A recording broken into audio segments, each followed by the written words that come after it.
We've always been big sports fans here at the game, and the world of sports is in complete turmoil. So who better to talk about with us about all this stuff is Ted Robinson, Hall of Famer and Emmy Award winner. The game is sports. The game is on.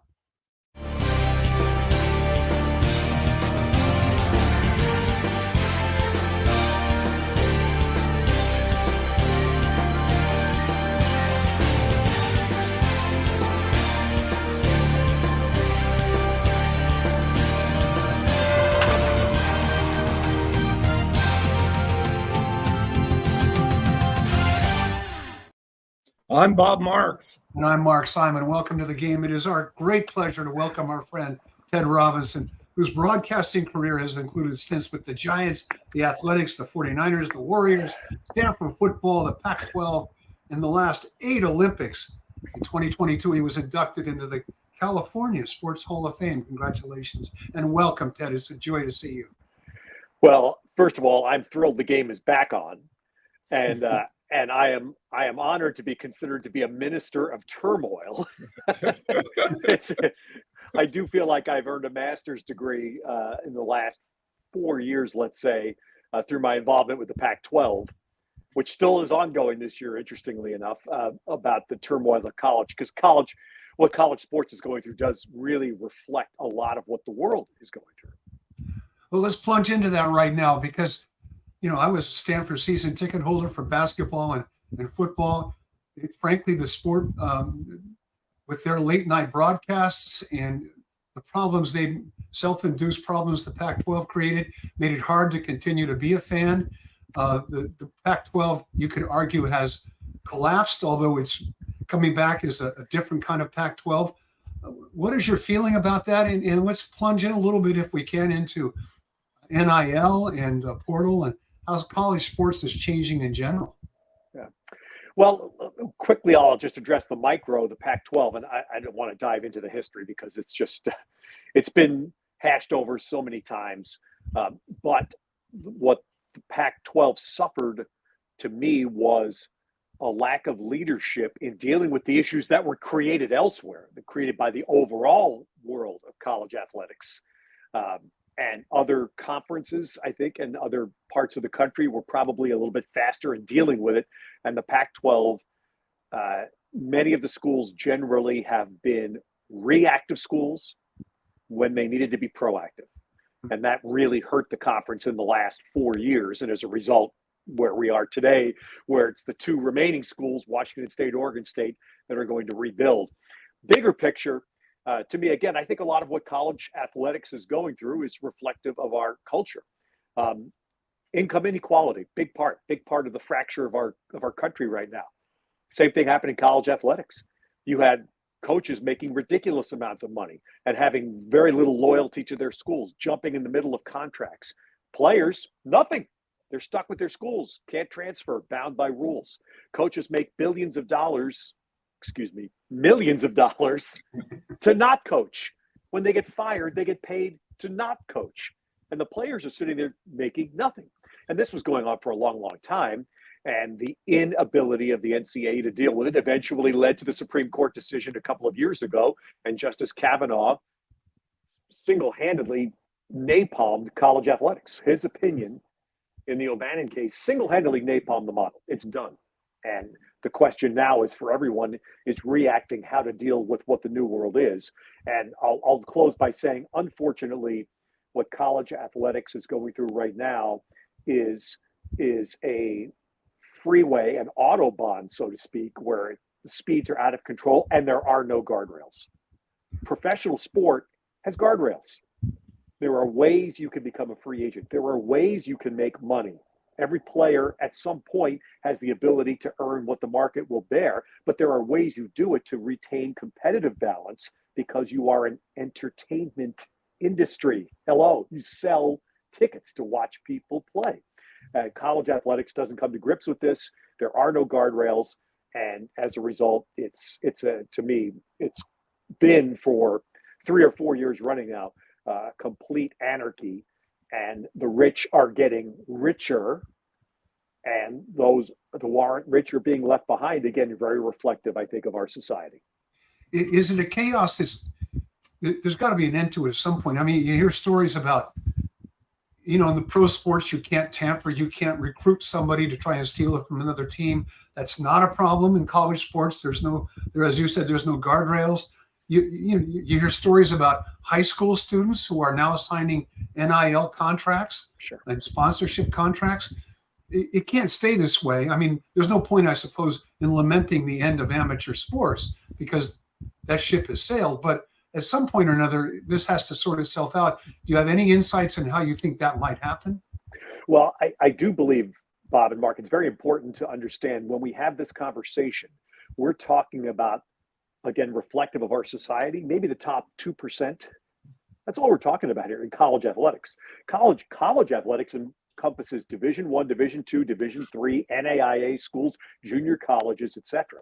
So all of the ALs that we're talking about are in the top 2% of schools, which is what drives business, and it's what we all pay attention to. Within that, there is no doubt in my mind, and I think most now around the world agree that eventually football has to go away and be on its own. And it will be run as an independent business. They will hire a commissioner. They will hire a staff. They will have their own rules. And I believe ultimately what those schools will do will be they will, in essence, be sub-licensing the university's name and the university's logo and the university's colors, and they'll use the university facilities. The players will be paid players. Students, that's on you. You want to go to school, you apply. We're not worried about that. No more academic counseling, no more academic eligibility, none of those issues, because you're not a college enterprise. You are a professional enterprise. And in essence, we're already there. The top 2% in football are playing what is realistically, it is the NFL developmental league. That's what it is.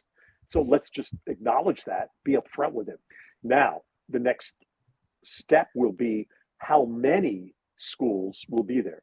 And for the last half dozen years, I've privately preached that we're going to have a Premier League, the English Premier Soccer League. We'll have that for college football, 24 schools that'll do this. I was wrong. I think the number will be far greater, and it's going to be between 40 and 50. And I think the questions to come when this happens will be who gets invited. So in our world, do Stanford and Cal get invited to play in the Super League, for lack of a better word? And then on the other hand, who will be disinvited? Will Northwestern? Will Vanderbilt? Will Mississippi State? Will Rutgers? Schools that add no value in what is now a professional enterprise, will they be disinvited from their current groups? I think that's going to happen. And the obvious question people say is when. I don't know. I've stopped trying to guess on that. It could be 4 or 5 years from now. That would probably be the soonest it would happen, because that's when the current TV deals are up. Let's talk a little bit about one of your other former employers, the San Francisco Giants. They've made a big shakeup since the end of the season. Was it time for Farhan to go? Well, Bob, I think it was time for a change. I don't like seeing people lose jobs, and I've been through that myself, so it's not fun. I don't like rooting for that to happen. They needed a change.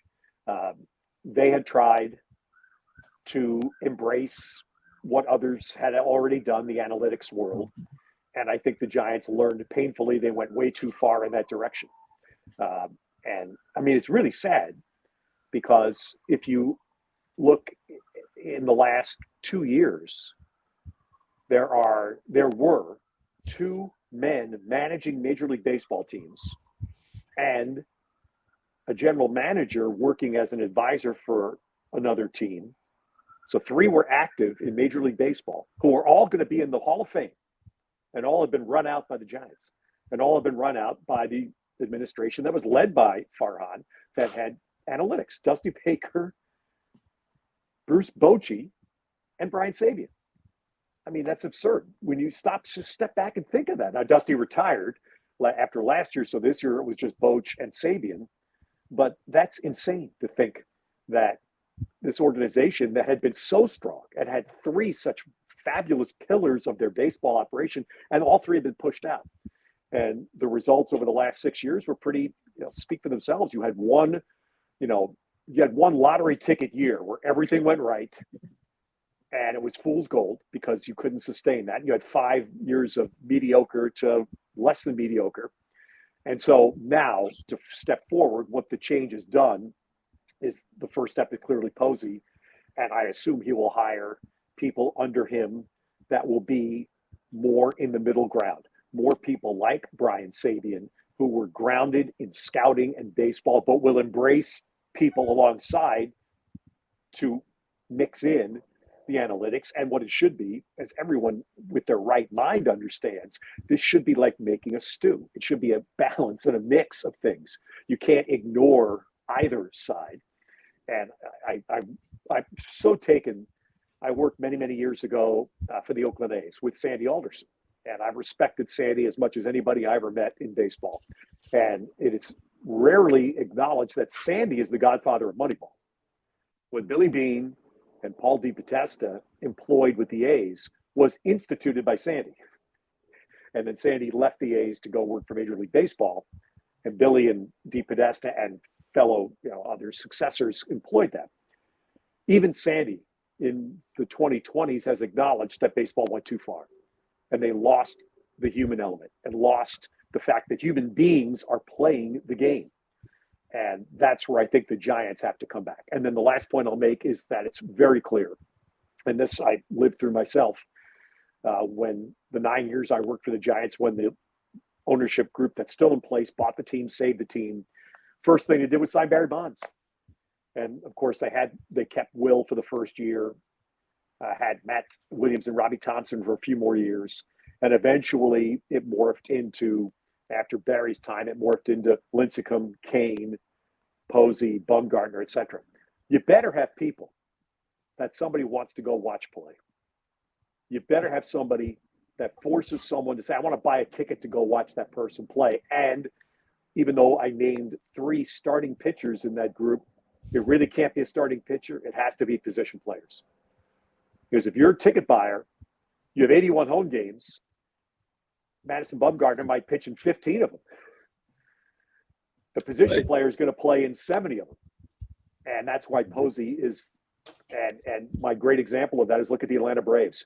Through the Atlanta Braves dynasty run with all their great starting pitchers, by far their most important and popular player was Chipper Jones because he played every day. So if you're a fan, you know you're going to see Chipper Jones play. The Giants have to get back to that. They need to find, and they've tried, and they've whiffed, and hopefully they'll find a way to succeed on landing some player who's going to be that player that is the anchor that the fans will come see. Chapman is a start. He's not the guy. Chapman might be the second guy. They need to find the first guy. Well, the knock on Buster, for those who were willing to knock him, is that he has no experience operating at this level. And you know better than I do, great players often are not good managers and not good executives because their understanding of how to play the game is just inherently different than, mere mortals. So what's your take on whether or not Buster is up for the job? Yeah, I think that, to me, applies more to coaches and managers than it does to management. Coaches and managers are hands-on, and that was long a criticism that the Hall of Fame player didn't understand the struggle that the 220 hitter is going through because he never was a 220 hitter. I don't find that to be, in my experience, automatically the case with management. And I think the test for Buster Posey is going to be obvious, is who you surround yourself with. It's what Brian Sabian did brilliantly. Brian Sabian was a scout. So what did a scout know in theory about running an entire baseball organization? Well, he surrounded himself with a lot of people. And one of the first people was Ned Colletti, who Brian always acknowledged was the most vital right hand to him because Ned understood the business side and the administration side. And Brian was a baseball guy. I would assume Buster Posey is going to do the same thing. And he has his manager right now, Bob Melvin. We'll find out who Buster surrounds himself with in the management wing, who's going to handle the salaries and the arbitration cases, who's going to keep handling minor leagues and scouting and development, because that's an area the Giants have fallen flat on as well in the last half dozen years, and who's going to handle, liaison between players, who's going to be the person that sells the organization to free agents. Is that going to be Buster? Likely. Is he going to have people that help him? Those are all the things it's only been a few weeks. Those are the questions we need to see answered. Let me ask you, you're from New York. You broadcast for the Mets. What must the atmosphere be like in New York right now with the Yankees and the Mets in the baseball playoffs? It's great. It's funny. I was texting a few friends, longtime friends of mine who are New Yorkers still, because you root for one team or the other in New York. There is no I must admit, the first time I was with the Giants and we played the A's and I saw the split caps, I just blanched. I said, and I worked for both teams, okay? So I worked on both sides. But no, you root for one or the other. And that's the New York in me. But the Yankees-Mets series, which is, I think, actually the Mets are optimistic. I still know a few people who ran the Mets, and they were very optimistic. They thought the Dodgers were a better matchup for them than San Diego. Now, we're speaking after game one, which wasn't very good for the Mets. So we'll see how the series plays out. But it would be electric. I mean, of course, the Yankees are still in the Steinbrenner mindset of entitlement. The Yankees fans just believe they're entitled to playoffs every year, and it's been too long for them and too long without a World Series. And the Met fans are the opposite. Met fans are, and I grew up one, where you grew up every day loving your team and turning on the ball game, expecting that they would lose and being pleasantly surprised if they won. And that's the way I grew up. And Met fans, even though they've had various years of success, to this day, lifelong Met fans are still imbued with that same DNA. You expect something to go wrong, and you're pleasantly shocked, as they've been in October already, with the remarkable last day of the regular season in Atlanta, and then the game-winning home run in the playoffs against Milwaukee. I mean, that was just unbelievable to have that happen. That doesn't happen in Mets history very often. So anyway. It's what it's like to be a Giants fan the last few years. Yeah, exactly. Let's talk about the Olympics. You're the voice of diving, maybe dining too, in France. And talk, for those of us who've never been to the Olympics, talk a little bit about the Olympic experience. And obviously you have a unique view being kind of inside. Yeah.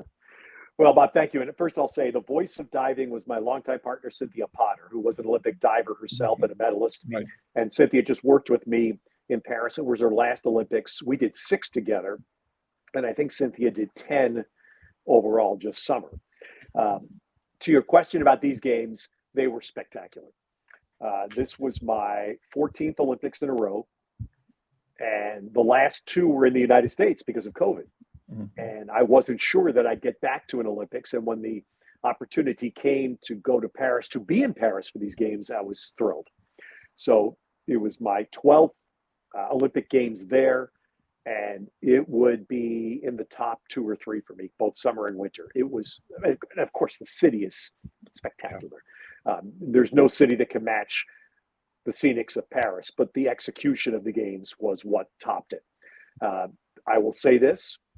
To their credit, it was the most police and security I've seen at any games. Beijing in 2008 was the only one that would be comparable. There were police and security presence everywhere. That's a good thing, because Paris is a very open city, very strong migrant population, lots of concerns, open society about any problems, unprecedented opening ceremony with thousands of athletes on boats coming down the river, and the security was great. They pulled it off. The venues were terrific. The city, Paris, is blessed with a fabulous metro subway system, the best I've ever seen in the world. It worked. It got people around. It was, there's always going to be some shortfalls and some complaints, and you've heard them, some inconveniences. That's all part of an Olympic Games, particularly the summer, because they're multiple times bigger than the Winter Games. But overall, it was what the Olympic Games needed because it was the world gathering again in 2 weeks of relative peace. And it was people from everywhere on site. And I'll just conclude that by saying I sat doing diving. Our seats for NBC in the diving venue were directly next to China TV, which China dominates diving. So their national television was there televising every diving moment because they own the sport. And I was probably 10 feet away from the commentator for China's TV, who was a 4-time Olympic gold medalist. One night, they were getting ready to do an on-camera back to China. And it was very warm. That's the one thing they'll say. And in France, if someone hasn't been there, air conditioning is an option. And when they tell you they have air conditioning, that doesn't mean it works. The building was very warm. That's what I'm trying to say. So it might have been 82 degrees, 83 degrees in the building. Now they're standing there with the lights on them for 5-10 minutes. And even this 100-pound, 28-year-old fit athlete that's won 4 gold medals, the sweat's dripping off her. So I turned the fan that we had on us on the NBC side, and I held it up and I held it and let the fan blow on her and her partner. And she noticed it. She turned to me. Now, the Chinese, just the culture, they're not the most open, it's people. So, and there's always a little bit of a language barrier, of course. Most, I think, Chinese people, especially in the international sport world, speak some English. But the point I'm making is that by this act, and it was just a reflex reaction on my part, because I've been there. I've had the same thing. I understand what it's like you're so embarrassed because you're just glistening, waiting for somebody to say go. By the end of the games, she came over, gave me a little bit of a hug. We posed for pictures together. And that's what the Olympics are, is that people who would never otherwise connect, we connect over that little moment. And the last 2 games, when we're doing it from Connecticut in phone booths, that doesn't happen. You can't have it happen. Being back on site, that was just one little special reflection moment of what it was like to have the Olympic Games back in its true spirit again. Well, when you end up with a job in the diplomatic corps, you can say the game is where you launched that platform. Let's talk a little bit about the Chinese. That at least in swimming, there's been a real scandal about whether or not they were doping.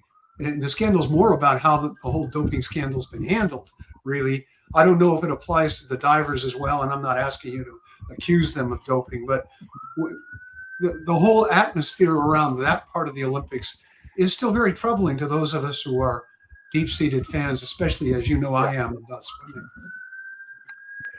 Yeah, no, Mark, you're spot on, and that's serious.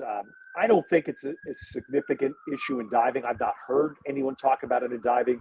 It's very significant in swimming, and I do know some swimmers, and one very prominent swimmer I know very well. In fact, I had dinner with the swimmer about a week ago, and very, very upset about the failure of the World Doping Association to act on what was blatant cheating by China swimmers in the games in Tokyo 3 summers ago.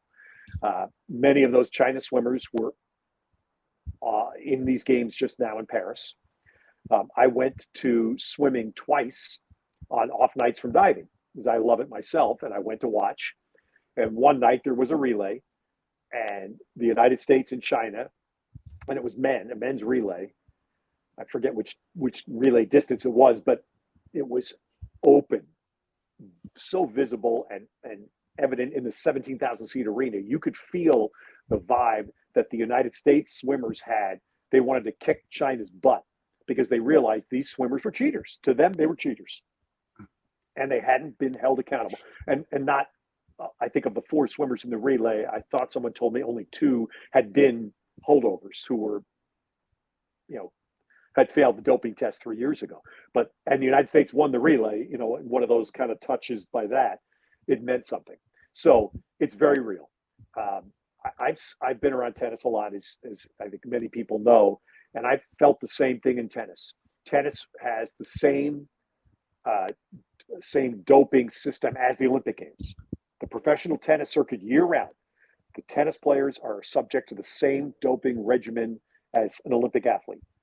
And the tennis players that I know, zero tolerance for anybody that's caught. Zero tolerance, no matter what the excuse is. And there's a prominent tennis player right now who's going through an issue and has given out a plausible excuse. Yannick Sinner's his name. He's the number one ranked player in the world. Players don't care. You're responsible. You are responsible for yourself. And if you fail, you fail. Pay the price. That's the vibe I've gotten from the Olympic athletes as well. You've been at so many Olympics. Is there one or two moments that really stand out? Maybe one or two athletes that when you first think of the Olympics, you think of this is a very special moment that I was able to experience? Yeah. It's funny. It may not be a fair question to ask. No. It's a great question, Mark. It's a great question. I'm trying to frame the answer properly because I've been asked this question a lot. And I would say the two most prominent Olympic moments for me, my first Summer Games, Sydney 2000, I was hired to do baseball.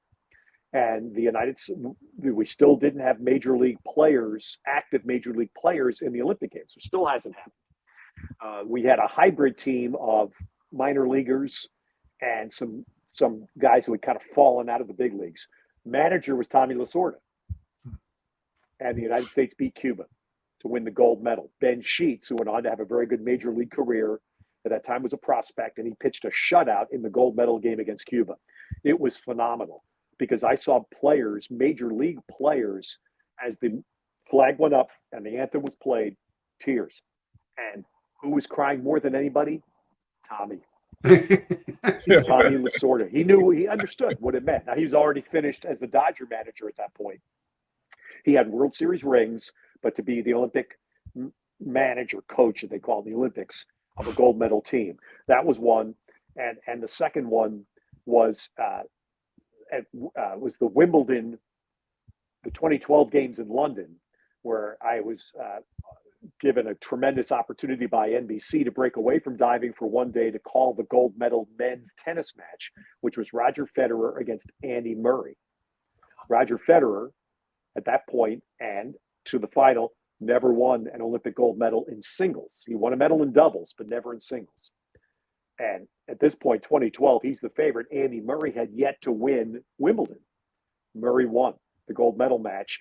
And to see the reaction, because in the Olympics, it is a national competition. So Murray was able to put the Union Jack flag around his back, do a lap around center court, high five everybody. They raised the flag, play the anthem in center court Wimbledon, and it was an extraordinary moment. The next summer, Murray won Wimbledon for the first time. And when you win Wimbledon, royalty comes out and everybody bows and you get a plate, and there's no national recognition of it at all. So it was a fascinating contrast. So those two moments are the ones that really just more than any resonate. My favorite Olympic Games, my favorite Winter Olympic Games was Vancouver 2010. Canada, great, no surprise, winter sports, great sight. And my favorite summer was Sydney because it was the Aussies are just extraordinary people, love sport. They love sport and extremely hospitable people. But Paris came right there this past summer, came right there with Sydney. Ted, let me take you back to 22 years old. You were hired by Charlie Finley in the A's. Talk about how that whole thing came about. Okay, well, this is always a challenge to shorten the story, although it's been so many years ago, 44 years ago, that it's easy for me to forget things. So I'll try the condensed version here. I was out of college and I was a minor league hockey announcer. The hockey team that I was working for in 1980 in Cincinnati folded. We folded in the middle of the season. I went back to my home, the home I grew up in New York, and I was unemployed. Thankfully, the only time in my life I was unemployed. And my father, who was a self-made Depression-era kid, and I look up and say, "Thanks, Dad." He said, "Why don't you call Charlie Finley? Come on." I said, "Why don't you call him? What do you have to lose?" I cold called Charlie Finley in February of 1980 from my home outside of New York City. His secretary put me through. I spoke to him. Now, Charlie at the time was trying to sell the team to Marvin Davis, an oil man. And Charlie had often flirted with moving the team to Denver, but this was pretty serious. He thought he was going to sell the team to Marvin Davis, and that in 1980, the A's would actually be playing in Denver. So he listened to me because what I used and the thing I knew, having gone to school at Notre Dame, Charlie was a huge Notre Dame fan. And he had a farm in LaPorte, Indiana, which is exactly halfway between Chicago and South Bend. And I knew that. So Charlie would go to at least one Notre Dame football game every fall. And that's how I got through the door. Well, he put me off. And so now I call back. Spring training starts in March. He keeps putting me off. The secretary's putting me off. Call back next week. Call back in 2 weeks. Call back next week. Turns out that the negotiating sale to Marvin Davis goes right to the end of spring training. Doesn't happen. Season starts in Oakland. Billy Martin's the manager. He just hired Billy. They come back to play in Oakland. No radio deal. And the A's come out of the chute with this great record. And I am literally in Chicago visiting my then girlfriend, who has become my wife, who was living and working in Chicago at the time. I'm doing part-time work at the old sports phone in Chicago. Some people of vintage will remember the 976-1313 services that started in New York and then came to Chicago and other markets. And it was designed for gamblers. It was pre-beeper. Before there were beepers, somebody had this ingenious idea to update scores every 60 seconds, to update scores every 10 minutes at night in a 60-second recording that you paid every time you called the number. And it was absolutely designed for gamblers. But it was a cool thing for me to get work at. One day on a Friday, I call Charlie Finley's office. It's like 3 weeks into the season. And I call him from a payphone in the Chicago Loop. My wife was working at a bank in Chicago. He answers the phone. He said, "Where are you?" So I'm in the Loop. I'm a 10-minute walk away from your office. Come over here before I'm done. Come here. I'm not dressed to go to an office of a Major League Baseball owner. I walk over there. I go up in his office. He sits down. And he says, "What do you want to do?" So I want to be an announcer. Well, I've got announcers, but I need a guy to work in the front office. I need a guy to be a promotions guy. Mr. Finley, I would do anything. I'd be happy to have a job. Come back Monday morning. I mean, this has literally happened in 2 hours. I now have a job. I have no idea what the heck the job's going to be, but I'm a 22-year-old kid that just walked in, and I have a job with a Major League Baseball team. So now I go back Monday. And again, I promise I'll make this as short as I can. I go back Monday morning, and he had told me to be there at 11 o'clock. So now I somehow I forget how I did that. I must have gone to a store in Chicago with my girlfriend. I bought a coat and tie, so I was dressed properly. I go to his office. I get shown in. The first thing is, "Didn't I tell you to be here at 10?" True story. Wow. So thankfully, I had enough poise to, Mr. Finley, I'm sorry. I must have misheard you. I apologize. I thought you had said, well, you said 11, but of course. So I sat there from 11 a.m. until 5:15 p.m. Never moved. Thank God I was 22. Never had to go to the bathroom. I think he gave me one glass of water. And in the 6 hours, he spoke to me for probably 10 minutes. The entire time on the phone with Billy Martin, Bowie Kuhn, insurance business, because that was how Charlie Finley had made his money. Baseball, whoever was Carl, his cousin who was running the front office, et cetera, et cetera. Will you be my promotions guy? And you can do any promotion you want. Just don't spend any of my money. True story. Mr. Finley, I do that. And thank God, probably around 4 o'clock, again, I figured I've come this far, and I kind of buttoned up my spine here and buffed up. And I said, "Mr. Finley, the one thing I really want to be an announcer, and it's what I've done. Can I have some broadcast function? Anything." Now I'm thinking, can I just interview somebody on the pregame show? I'm happy to do that. That would be great. And he looks, he goes, look, I got these 2 announcers, but you know what? You can do an inning. Excuse me? You can do an inning. You can do the 3rd inning. You can do the 3rd inning on the radio. So now I have to pick myself up off the floor because I think I've literally wet myself. you're not traveling, only the home games. and he goes, at the end of the story, what were they making you this job you just had? Where were you again? So I was in Cincinnati. So what were they paying you in Cincinnati? Here's where I screwed up. The one screw up I did, I told the truth. I told them what they were paying me. Well, I'll give you that. But I did have a trade-out car. Well, you can have a car too. But so he did. He actually matched my salary from Cincinnati, which was okay. 22 years old. Who's going to argue? I had a car. I had to go back to New York, turn around, pack all my things, and fly to the Bay Area, where I'd never been. And I worked. I was probably like the first week of May on the job, and I worked for 4 months.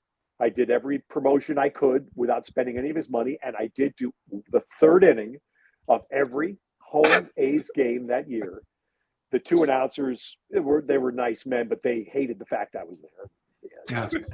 Some young punk kid rolling in here gets to do an inning. I hadn't earned anything. I understood how they felt. They didn't treat me all that well, but again, I got it. I don't care.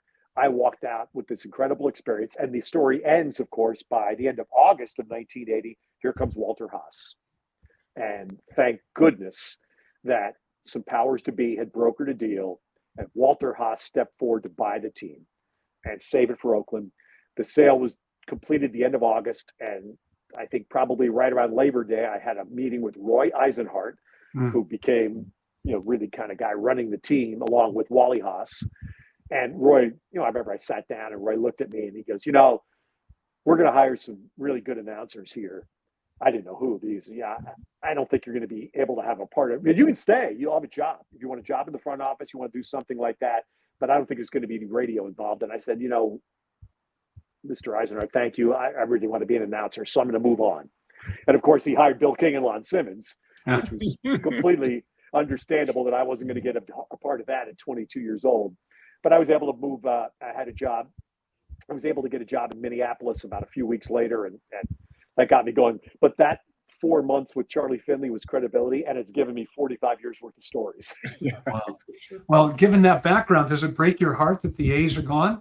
Yes, it's sad. I mean, I went to the last game. Thankfully, I went back for 3 years in the 80s.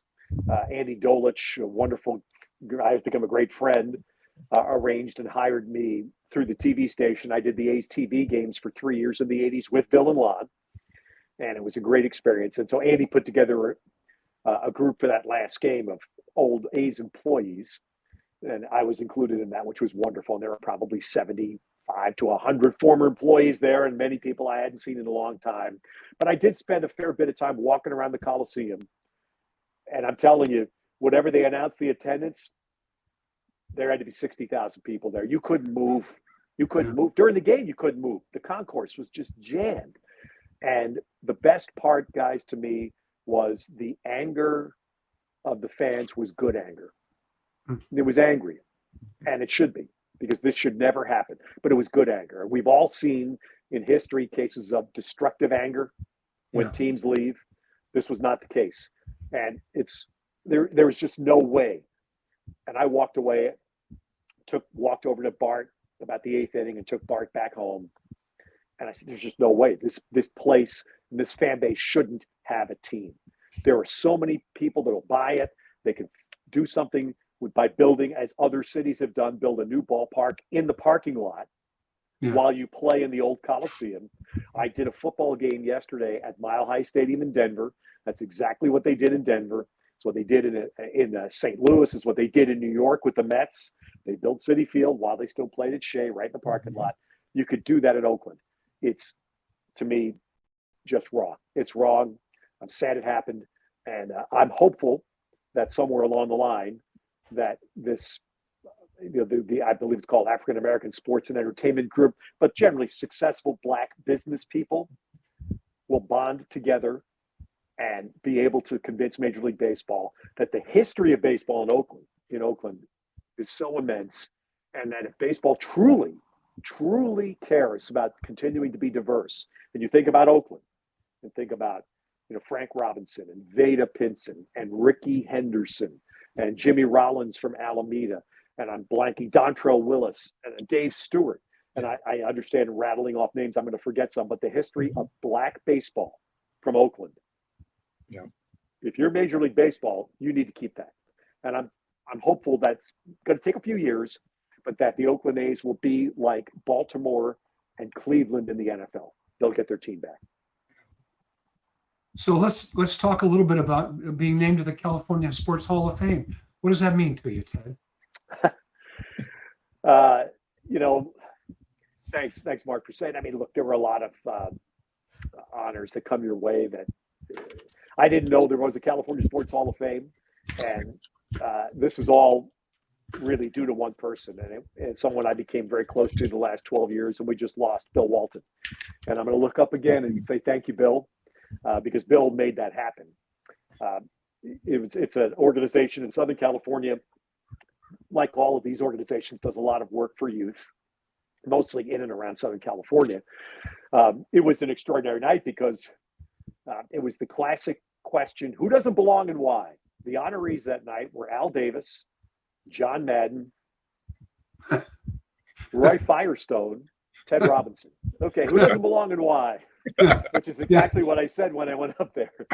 But it was and it was not long after John Madden had passed away. So to meet John's family I'd never met John's family. It was great. To meet Mark Davis. I never met Al Davis. He is the only major sports figure in my life in the Bay Area. I never met Al Davis, but I got to meet Mark and speak with him for a little bit. And that was all cool.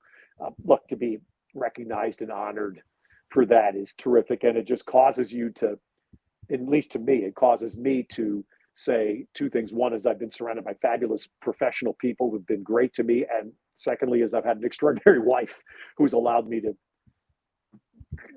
pursue a crazy career, to be gone a lot, to have an erratic world, to have weekends gone much of the life. And my wife has permitted that to happen, and we're still going after 43 years. Ted, Mark and I grew up on the peninsula, and as kids, we watched Willie Mays play. As we got a little bit older, we saw Joe Montana and Jerry Rice. And now for the last 16 years, Steph Curry. If you absolutely had to pick one of those players being the greatest Bay Area athlete, who would you choose? Yeah, that's fascinating. That's the Mount Rushmore question. Who's the greatest president of all time? The ones on Mount Rushmore are all good. These are the greats of the greats. The first thing I think about when you ask that question, Bob, is an interview I did with Vin Scully when I was still with the Giants. And every so often I do a pregame show with Vin, and he was gracious, as everyone knows now. So at one time, being a younger guy who grew up in New York, my father was a Brooklyn Dodgers fan. I didn't know Vin Scully. Of course, the Brooklyn Dodgers were before my time. But getting to know him, and I would tell him the stories of my dad, listening to Vin Scully and Ebbets Field, etc. So I just finally said, who's the greatest player you've ever seen? And of course, in his complete gentlemanly manner, he looks at me and he goes, I can't do a Vin Scully impression, so I won't try. But Ted, that's a question I don't really answer. But I will tell you this. The player that I would pay to watch play was Willie Mays.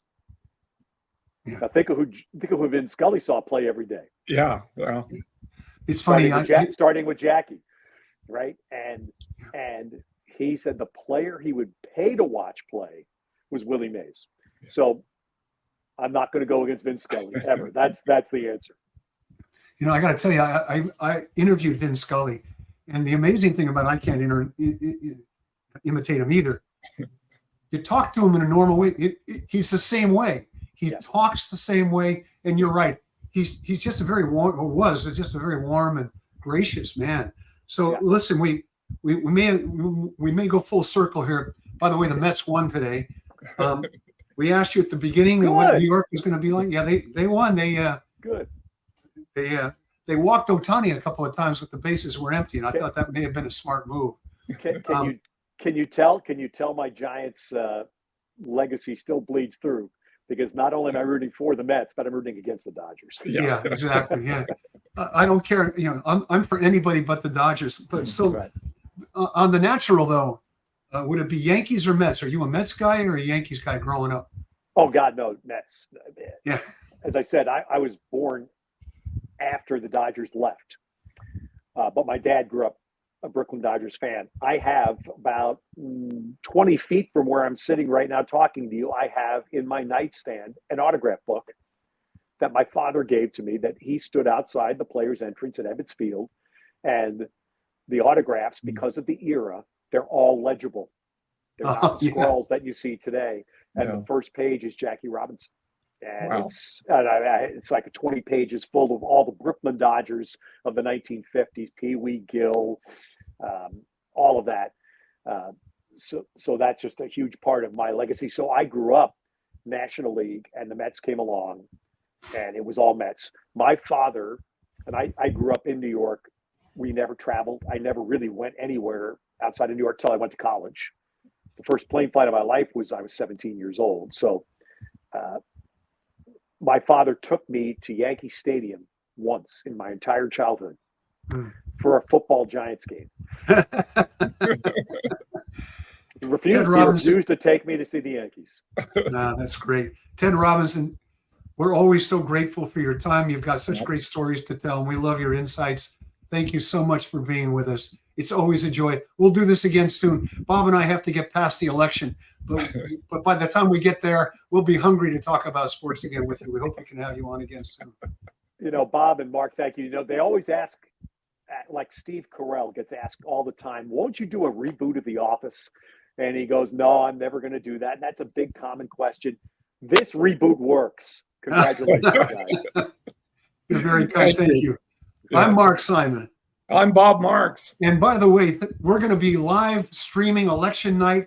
Please join us on YouTube and any other streaming services you may have access to. We'll figure out a way to get in front of you. We'll be on for 3 hours talking about everything on the ballot. Meanwhile, thanks for joining us. We've been on the game.